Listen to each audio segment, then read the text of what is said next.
Hello everyone, welcome to physics with Shubham sir. आज हम लोग थर्मोडाइनमिक्स का नेक्स्ट लेक्चर लेके आ गए हैं। अब तक हम लोग ने थर्मोडाइनमिक्स में देखा है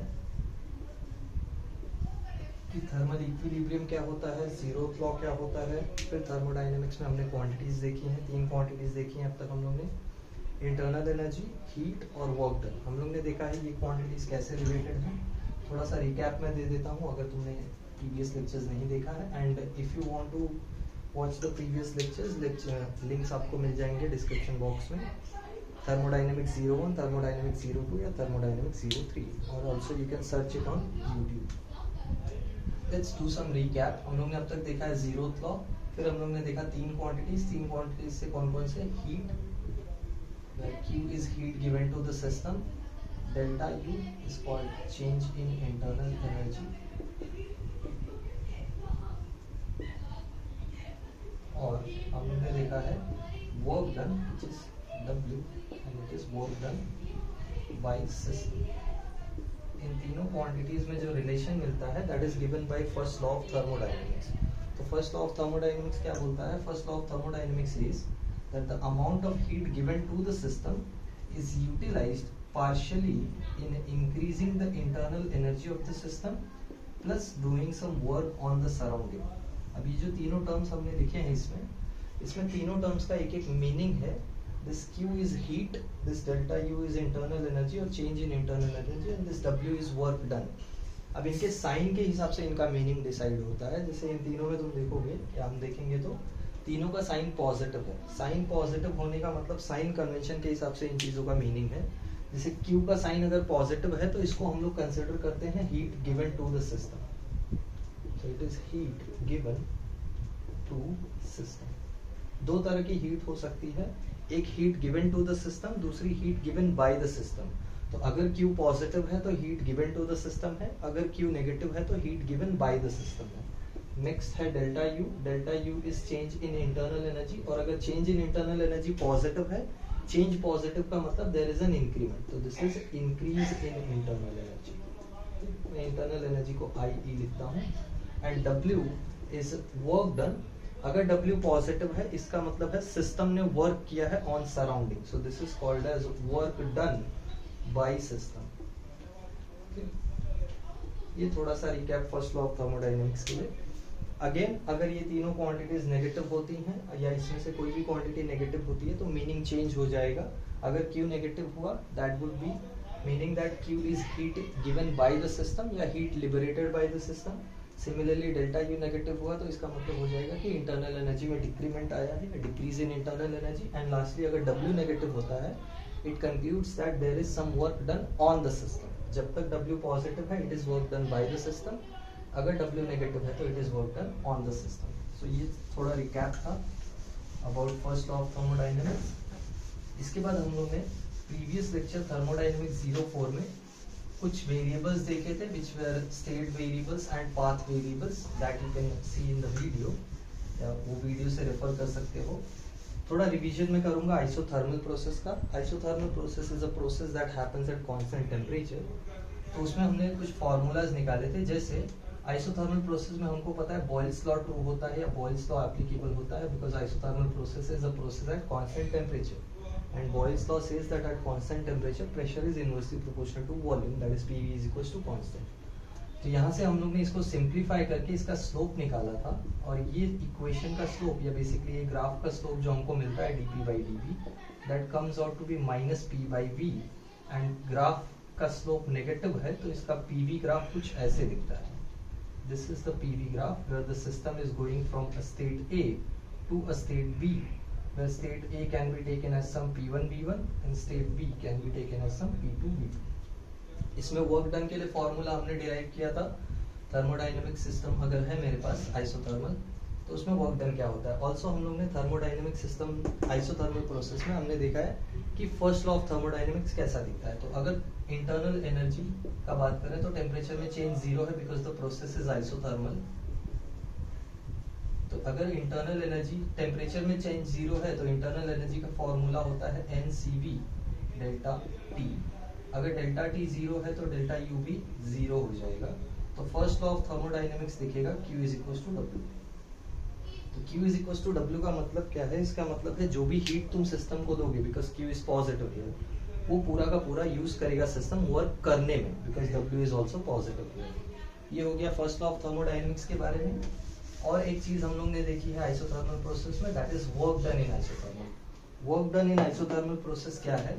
मैं फॉर्मूला लिखता हूँ। The formula comes out to be nRT log to the base E V2 upon V1।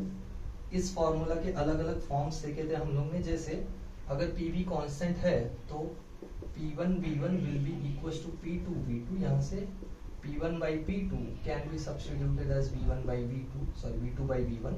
तो इस V2 by V1 की जगह मैं P1 by P2 सब्स्टिट्यूट कर सकता हूँ। तो ये इक्वेशन के और फॉर्म्स मिलेंगे लाइक दिस, ये हो जाएगा P1 by P। Similarly nRT की जगह मैं P1 V1 सब्स्टिट्यूट कर सकता हूँ, क्योंकि आइडियल गैस इक्वेशन तो एप्लीकेबल होगा यहाँ भी। PV is equal to nRT, T constant है तो P1 V1 equal to nRT, P2 V2 equal to nRT। That means यहाँ मैं वो भी सब्स्टिट्यूशन कर सकता हूँ, तो मुझे और एक फॉर्म मिल जाएगा P1 V1 P1 upon P2, similarly P2 V2 log P1 upon P2 and so on. Same way में मैं V1 और V2 के कॉम्बिनेशन के साथ भी P1 V1 P2 V2 लगा के दो और इक्वेशंस बना सकता हूँ। बट याद रखो, सारा कुछ याद रखने का जरूरत नहीं है, सिर्फ ये एक्सप्रेशन याद रहेगा या ये एक्सप्रेशन डिराइव कर लोगे तो बाकी सारे सब्स्टिट्यूशन से आ जाएंगे। ठीक है, आज जो प्रोसेस हमको करना है that is the second process in thermodynamics, जिसका नाम है एडियाबैटिक प्रोसेस। हम एडियाबैटिक प्रोसेस के बारे में डिटेल में डिस्कशन करेंगे। एडियाबैटिक प्रोसेस ऑलरेडी हमने सुन रखा है, क्या होता है एडियाबैटिक प्रोसेस। एडियाबैटिक प्रोसेस का मतलब होता है a process which occurs at constant heat, और you can say when there is no exchange of heat. So हम लोग एडियाबैटिक प्रोसेस का बात करने वाले हैं। What will be adiabatic process? First thing, where heat is zero, heat exchange is zero, मतलब system ना कुछ हीट लेगा ना कुछ सिस्टम हीट रिलीज करेगा। That means Q value is completely going to be zero.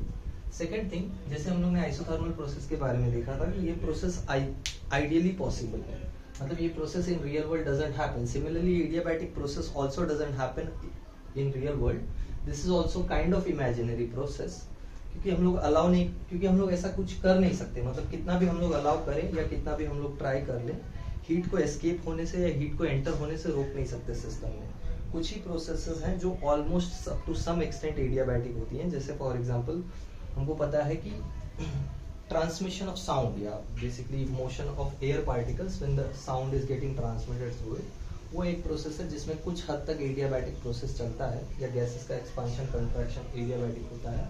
बाकी तो जनरली और कोई प्रोसेसेस नहीं है जो इतनी फास्ट होती हो। तो पहला चीज तो ये कि adiabatic process is very very fast, that is one thing. Second, it should have adiabatic और इंसुलेटिंग वॉल्स। जैसे हमने देखा था कि आइसोथर्मल प्रोसेस के लिए कंडक्टिंग वॉल्स चाहिए, तो यहाँ पे हमको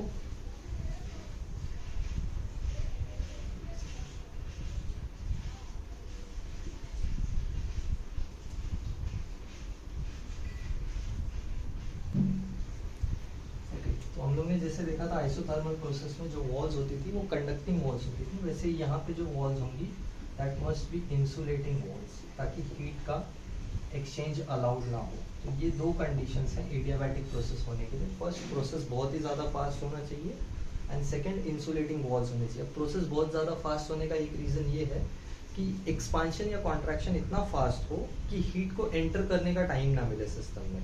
that is one case when heat exchange can be considered as zero. बाकी तो सारे केसेस में हीट एंटर हो ही जाता है। जैसे एक सिस्टम हमको पता होगा थर्मस फ्लास्क, थर्मस फ्लास्क में हम लोग कितना भी ट्राई करते हैं हीट एंटर या एस्केप होना ना अलाउ करे।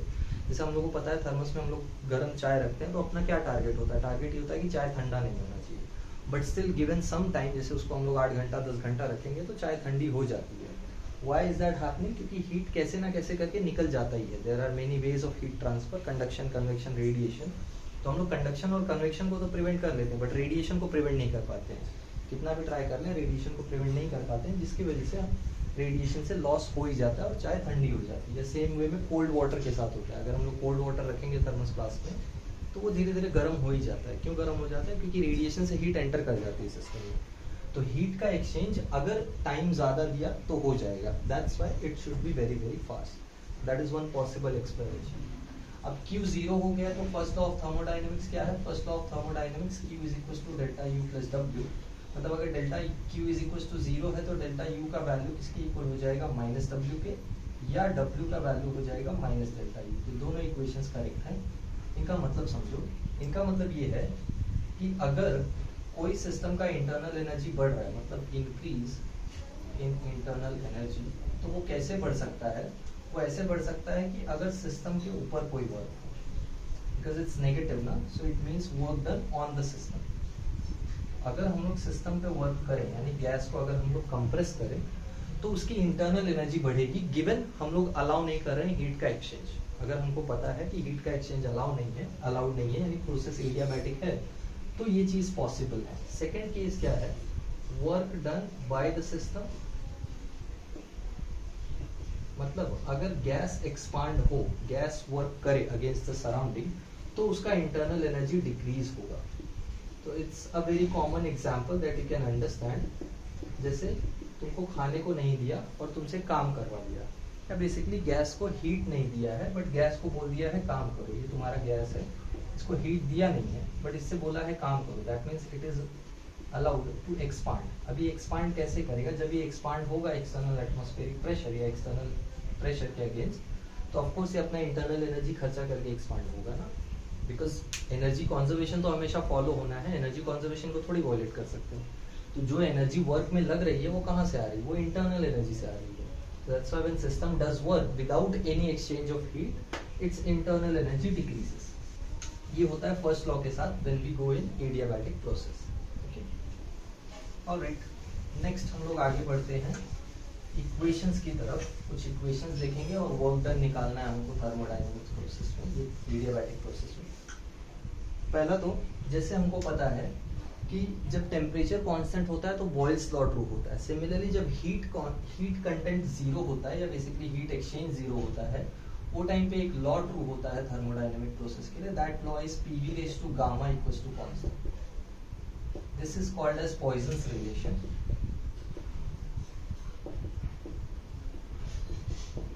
हम लोग ने इसके पहले बॉयल्स रिलेशन यूज किया था आइसोथर्मल प्रोसेस में, यहाँ हम लोग पॉइजन्स रिलेशन यूज कर रहे हैं, जहाँ पे P है प्रेशर, V है volume and gamma is called as the ratio of molar specific heat capacities, that is Cp by Cv।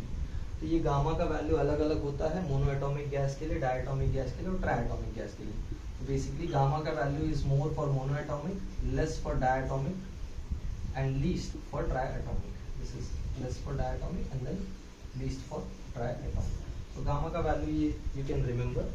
इसका एक फॉर्मूला है गामा के लिए, गामा का फॉर्मूला होता है 1 + 2/f, where f is degree of freedom, f is degree of freedom। अभी degree of freedom decide करता है कि कितने पार्ट्स में इंटरनल एनर्जी डिवाइड हो रही है। तो जनरली अगर मोनोएटॉमिक मॉलिक्यूल होता है तो उसके पास 3 डिग्रीज ऑफ फ्रीडम होती है, डायटॉमिक मॉलिक्यूल होता है तो उसके पास 5 डिग्रीज ऑफ फ्रीडम होती है, और ट्राई या पॉलीएटॉमिक मॉलिक्यूल होता है तो उसके पास 6 डिग्रीज ऑफ फ्रीडम होती है। So based on degrees of freedom you can clearly see, अगर f ज्यादा है तो गामा कम हो जाएगा। मतलब अगर पॉलीएटॉमिक है तो गामा लो, डायटॉमिक है तो गामा थोड़ा ज्यादा, मोनोएटॉमिक है तो गामा सबसे ज्यादा, because f is changing in that given order. चलो ये अपने पास एक फॉर्मूला है, ये फॉर्मूले के बेसिस पे हम लोग ग्राफ प्लॉट करेंगे। ग्राफ प्लॉट करने के लिए थोड़ा इसका स्लोप कैलकुलेट करना पड़ेगा, फिर समझ में आएगा कि दिखेगा कैसा ग्राफ भी। जैसे उसका स्लोप हमने कैलकुलेट किया तो हमको नेगेटिव स्लोप मिला था -p/v। यहाँ पे स्लोप कैसा आता है वो फाइंड करेंगे। कैसे फाइंड करेंगे? फिर से डेरिवेट करना है, अपने को dp/dv निकालना है। तो डेरिवेट करते हैं, u × v रूल लगेगा, तो u derivative of v is what? v raise to gamma, so it will be gamma v raise to gamma -1। x raise to n का डेरिवेटिव क्या होता है? n x raise to n -1 ना, that will be that, and dv because v is a variable, partial differentiation में आएगा, plus अब v को हम लोग बाहर ले लेंगे तो v raise to gamma constant के जैसा बाहर, इसका डेरिवेटिव dp और कांस्टेंट का डेरिवेटिव 0। यहाँ से dp बाई dv का रेशो चाहिए हमको, तो dp को इधर रखो, ये सबको उधर लेके जाओ, तो v raise to gamma dp will be equals to minus p gamma v raise to gamma minus 1। dp by dv, ये dv भी इधर गया, dp बाई dv रख लो यहाँ पे, dp upon dp equals to, बाकी सारे टर्म्स को इधर ले लो, minus p gamma v raise to gamma minus 1 upon में v रेज टू गामा आ जाएगा, ये v raise to gamma cancel, अपने पास क्या बच रहा है, अपने पास बच रहा है v raise to minus 1 p gamma, we are getting minus p v raise to minus 1 times gamma, ये गामा न्यूमरेटर में रहेगा, but b raise to minus 1 है तो b नीचे चला जाएगा, तो finally we are getting minus gamma p upon which is the slope of adiabatic process. अगर कोई एडियाबैटिक प्रोसेस है तो उसका slope gamma times p upon b होता है, and of course negative sign indicate कर रहा है कि स्लोप इज कॉन्स्टेंटली डिक्रीजिंग। तो अगर मैं इसका ग्राफ प्लॉट करूं, pv ग्राफ, तो ये ग्राफ कुछ ऐसे जाने वाला है।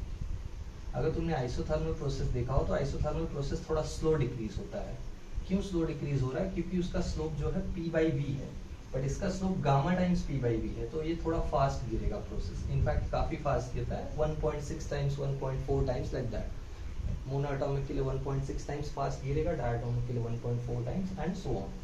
सो अगर कोई सिस्टम A से जा रहा है जहाँ पे प्रेशर है P1 V1, टेम्परेचर है T1, और ये पॉइंट B पे जा रहा है, स्टेट B पे जा रहा है, pressure volume and temperature are P2 V2 T2। तो ये स्टेट चेंज में ये स्लोप जो होगा it will go very fast और it will go down very fast, and ये स्टीप ग्राफ मिलता है।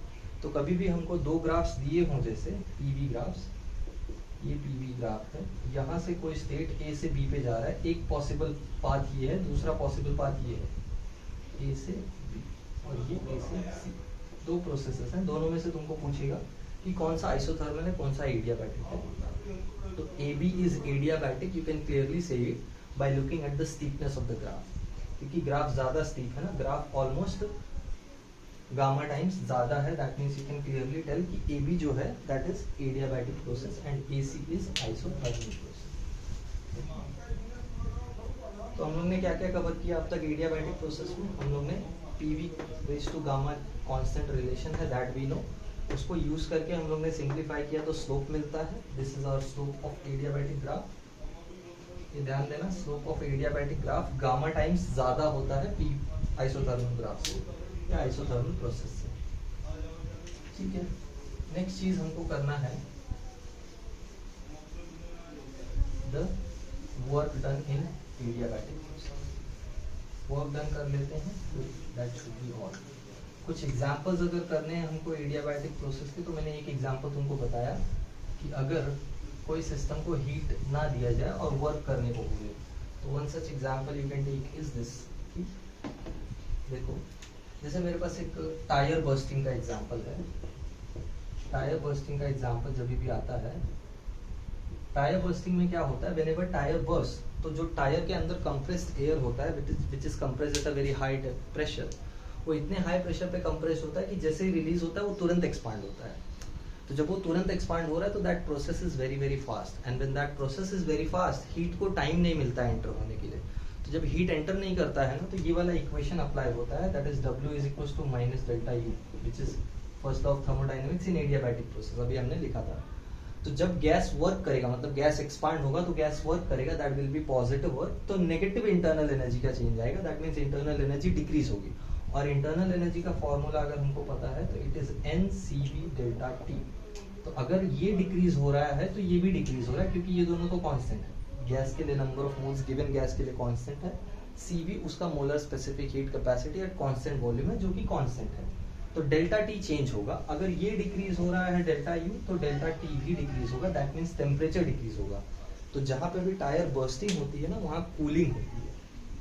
जहां भी टायर बर्स्ट होता है वहां कूलिंग होता है, that is one such example of adiabatic expansion. Okay, alright, चलो वर्क डन कर लेते हैं।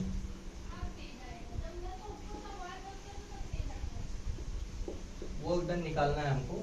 अगेन ये प्रोसेस में प्रेशर वॉल्यूम कांस्टेंट तो है नहीं, या प्रेशर तो कांस्टेंट है नहीं, तो हम लोग डायरेक्ट कांस्टेंट वर्क डन का फॉर्मूला नहीं लगा सकते। कंसिडर कर लेते हैं, consider a system expands adiabatically from V1 to V2 when pressure goes from P1 to P2। ये किस केस हमको गिवन है कि एक एडियाबैटिक एक्सपांशन है जिसमें प्रेशर P1 से P2 जा रहा है और एक्सपांशन में वॉल्यूम V1 से V2 जा रहा है। इसमें वर्क डन कितना होगा that we have to calculate. चलो कैलकुलेट करते हैं। अपने को पता है वर्क डन का फॉर्मूला वेरिएबल प्रेशर के लिए होता है PdV। ये प्रेशर को सब्स्टिट्यूट करना है। कैसे सब्स्टिट्यूट करेंगे जरा यहाँ पे मैं साइड में कर लेता हूँ।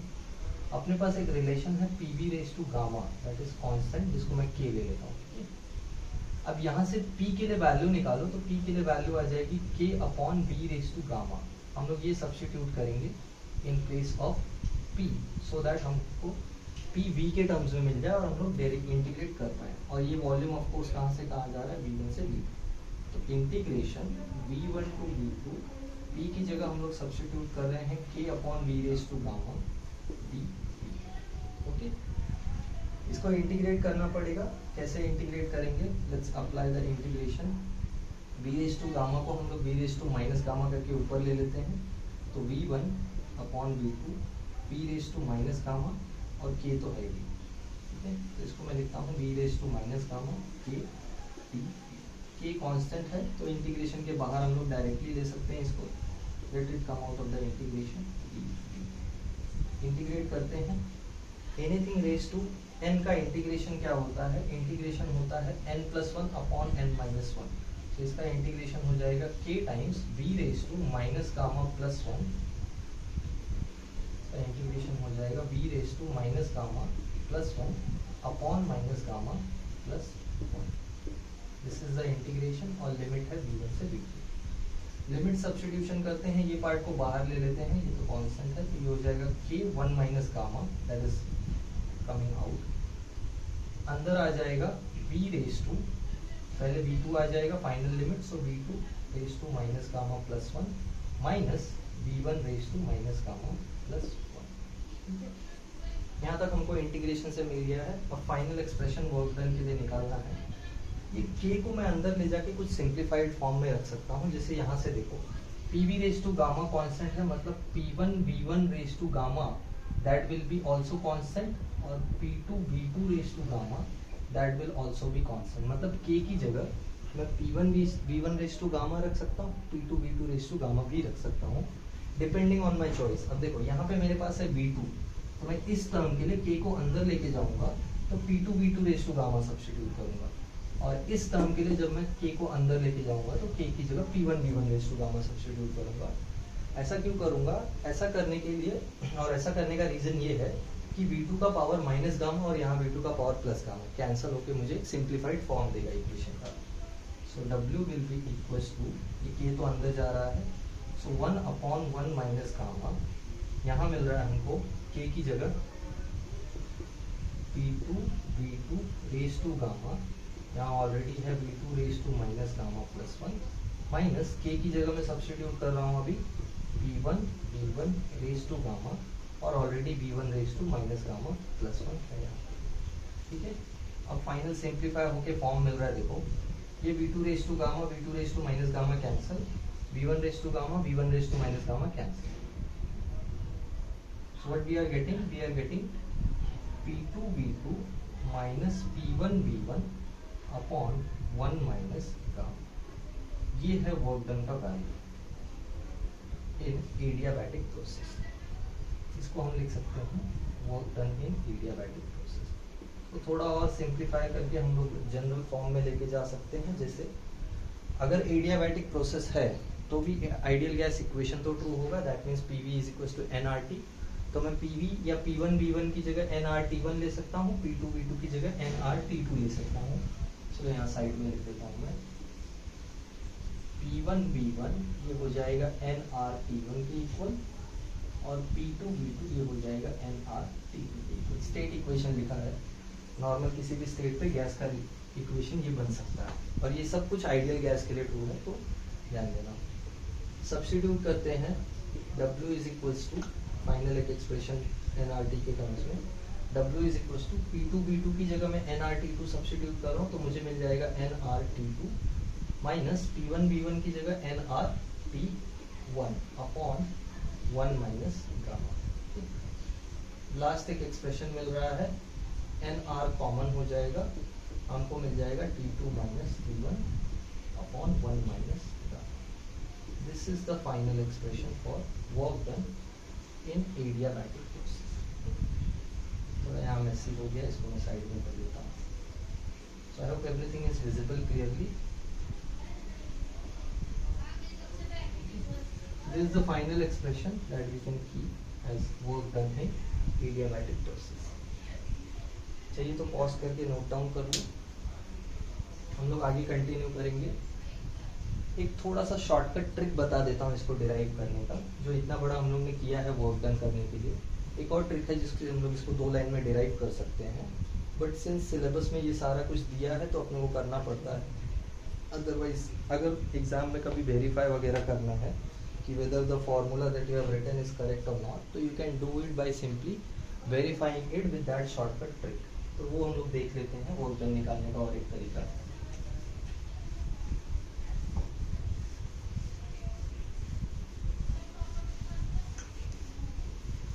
क्या है शॉर्टकट तरीका, देख लेते हैं।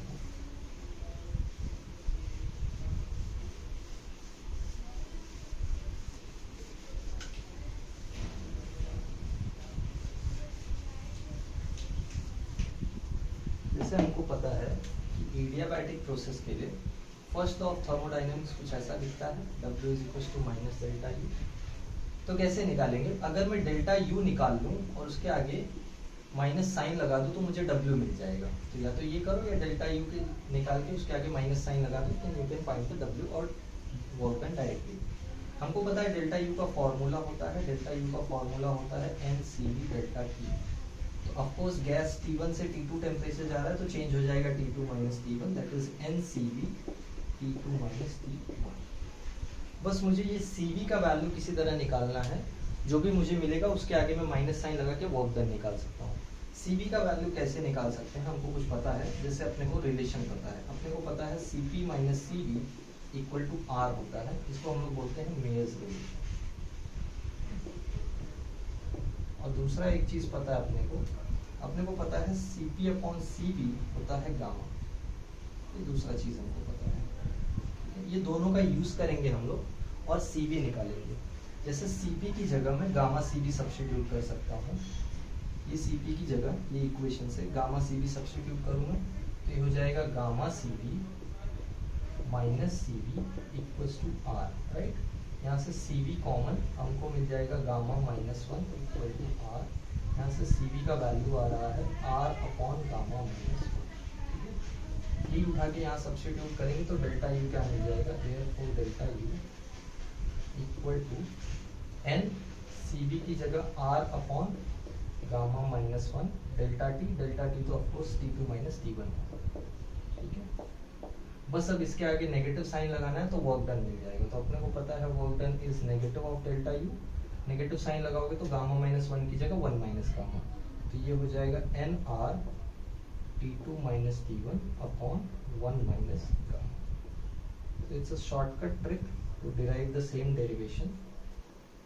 अगर ये कुछ कॉन्सेप्ट्स पता हो, जैसे ये दोनों रिलेशंस अगर तुमको पता है तो CV मिल जाएगा, या अगर तुमको डायरेक्टली ये फॉर्मूला याद हो सके तो बहुत अच्छी बात है। CV का डायरेक्ट फॉर्मूला है R upon gamma minus 1, that is formula that is worth remembering. अगर याद रख सकते हो तो बहुत अच्छी बात है, काफ़ी जगह पे काम आएगा, जैसे न्यूमेरिकल्स वगैरह सॉल्व करने में, एंट्रेंस के न्यूमेरिकल्स में और जनरली कॉम्प्लिकेटेड न्यूमेरिकल्स में इजीली ये हेल्प कर देता है। यहाँ से CV का भी एक्सप्रेशन तुम निकाल सकते हो, CP का भी एक्सप्रेशन निकाल सकते हो। जैसे CV की जगह ये सारा कुछ सब्स्टिट्यूट करो और सिंप्लीफाई करो तो CP का भी एक्सप्रेशन मिल जाएगा। तो ये दोनों एक्सप्रेशंस अगर याद हो सकते हैं तो बहुत अच्छा है, अदरवाइज यहाँ तक ये एक्सप्रेशन वर्क डन निकालने के लिए अपने को सारा कुछ तामझाम वापस करना ही पड़ेगा, तो जो हम लोगों ने पहले किया। This is the formula for work done, nRT2 minus T1 upon 1 minus gamma, and this is everything related to adiabatic process that can be done. तो हम लोग ने सारा कुछ कवर कर लिया है. कुछ और अगर इसमें से बचा है जो मैंने कवर नहीं किया है, मेरे हिसाब से तो मैंने सारा कुछ कवर किया है एडियाबैटिक प्रोसेस का. अगर तुमको लगता है कुछ नहीं कवर किया है तो कमेंट बॉक्स में you can write it down. Otherwise कुछ डाउट्स हैं तो वो भी you can submit it in the comment box. I try to solve it. मैं ट्राई कर रहा हूँ इनके नोट्स देने के तुमको. I am trying to find out some link और एनीथिंग. मैंने नोट्स मेरे पास हैं तो वो मैं अपलोड करने का ट्राई कर रहा हूँ. जैसे मेरा लिंक रेडी होता है I upload it in the description box. Okay, तो आज के लिए इतना ही. Will continue in the next lecture. तब तक के लिए आप लेक्चर्स देखो सब लोग, और कुछ डाउट्स रहे तो please put it in the comment box. Thank you everyone. Bye.